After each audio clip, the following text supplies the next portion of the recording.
सन्माननीय अध्यक्ष महोदय, सन्माननीय सदस्य डॉक्टर विनयजी कोरे यांनी जी बाब नमूद केली, जॉइंट फॉरेस्ट मॅनेजमेंट, संयुक्त वन व्यवस्थापन ही संस्था म्हणजे गावकरी आणि वन विभागाचे अधिकारी यांच्या संयुक्त विद्यमाने परिसरातील वनाचं रक्षण करायचं आणि ज्याला वनोपज विक्रीला जाईल त्यावेळेला त्याच्यातली अर्धी रक्कम ही गावच्या विकासाकरता वापरायची।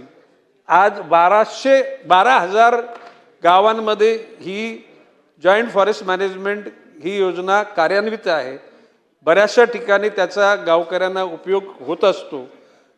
डॉक्टर विनयजी कोरे यांनी सांगितल्याप्रमाणे त्यांनी जर का सुचवलं की तर गावांची नावं तर त्या ठिकाणच्या वन विभागाच्या अधिकाऱ्यांना सांगून त्यांच्या बैठकी करून त्या ठिकाणी तिथं झाडं लावणं, झाडाचं संगोपन करणं आणि जे उपज निर्माण होईल त्याच्यातून जी विक्रीची रक्कम येईल ती त्या गावच्या लोकांना देण्याच्या अनुषंगाने निर्देश दिले जातील।